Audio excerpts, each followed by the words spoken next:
What do we got here, Jay? Right. This is a late 1940s J.A.Coxe. This is the model 940 400-yard reel. This is a nice one. This has a nickel and brass spool, which is a German silver. Yeah. It's got the nice black handle that Coxe was famous for. Nice black Bakelite side plates. And this is Coxe under the Bronson name. The two companies, they merged into one, and I think it was 32 when they merged into one. So what year is this roughly? This is late 40s. Late 40s? Yes, this is after the war. So this is a nice example of Coxe. Yep. J.A.Coxe, not J.A.Coxe. Yeah, that's right. There's a lot of people that pronounce it J.A.Coxe or J.A.Coxe Yeah. because they the name right here on the side plate it's interpreted as it being J.A.Coxe or J.A.Coxe because the way it's spelled. Yeah. Yeah, but it's a J.A.Coxe. Yeah, so if you're looking for these on eBay, you may have to punch in both names, the correct one and the wrong one to find these. Yeah. Because people are still listing them as a J.A.Coxe or something. Yeah. Nice reel, man. Really heavy duty ocean reel, saltwater reel. It's a very nice reel. Good for Great Lakes muskie fishing too. Yeah. Yeah, this is a nice heavy duty saltwater reel by J.A.Coxe. So this would have been for deep sea fishing, all kinds of stuff. You could do trolling with this reel. Oh yeah. Yeah, and this size would have been like the equivalent to a Penn 309, the 400-yard size, or a Penn Senator number 4, or even an Ocean City 604. So that's the 4-hole size. Yeah. It's a good size reel. It's not too small. It's not too big. Nice big size. Doesn't have a level wind, but a lot of these reels without the level wind work just as good. Yeah. Some people are afraid to use a reel with no level wind on it. Yeah. And there's no need.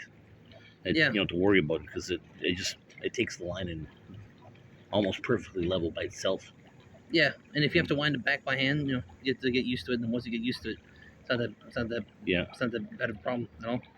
And I kind of believe too that some of these reels, some of the Penn reels or Ocean City reels, a lot of these reels that don't have level lines, they actually, in some cases, I think they kind of cast a little bit better because they don't have to run through the course of no interference back and forth from right to left. So no interference at all. Yeah. And a little bit of history too about J.A.Coxe. His full name was Joseph A. Coxe, and he was a fisherman in the early 1900s, and he started getting into reel making right around the 20s. He started making his own reels, and he was from Los Angeles, and he used to do all kinds of tournament fishing. He won all kinds of tournaments, so he was kind of well known on the West Coast, California. Like heavy tuna, like heavy, tuna fishing. Yeah, like big game pictures. There's actually some pictures online of him with some reels, like he's holding a rod and a reel, and beside him is a big fish that he caught. And back in those days, the Vom Hoff reels were really popular, so he was using a lot of Vom Hoff reels that were Vom Hoff or Julius Vom Hoff reels. And he started taking them apart and he started getting interested into the reels. And then he started to get into reel making.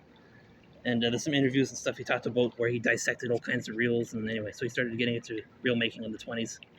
And it kind of became famous. And then in the 30s, he kind of started getting famous. And then the Bronson Company from Bronson, Michigan, they invited him to join forces. In Michigan. So they decided to merge both companies into one. So it became Bronson / Coxe. And then all reels, because he was making his reels in California. Then he moved over to Bronson, Michigan, and all the reels were being made in Bronson, Michigan.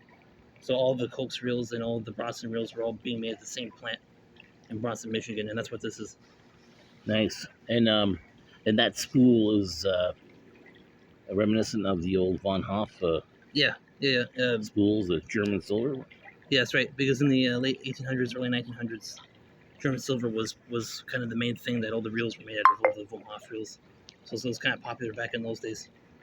And was that? Sorry. Okay, so no, sorry, man. I didn't mean to interrupt you. Yeah, but and underneath there's a little bit of writing. Yeah, I'll get to that in a second. And Yeah, so J.A.Coxe really loved the German silver, and into the 30s and 40s, it wasn't as popular, but he still wanted to put that on the reel, so he really liked that, so he kept on doing it. And that's what this is. Yeah, it's nice, beautiful. Yep. I like it. Underneath is kind of interesting. It's got a nice reel seat here. Uh-huh. It says patent applied for USA. J.A.Coxe Reel Company, Bronson, Michigan. And then you get your model number, the model 940, 400 yards. Yeah. Wow. Eh? Yeah. They don't make them like that no more, right? Yeah, that's right. Yeah, these J.A.Coxe reels, they're kind of they're not too known about nowadays. The most common like saltwater reels nowadays are Penn reels, but the Ocean City reels are not as popular nowadays, or these old Coxe reels. But these are really underrated reels, and these reels are just as good as the Penn reels, if not better in some ways. Right on. So these are kind of left out. They kind of seem to be left out sometimes. But there you go. That's a another great find, Jay. Yeah. Right on, dude. That's a mint condition, late 40s, J.A.Coxe model 940, all original. Right on.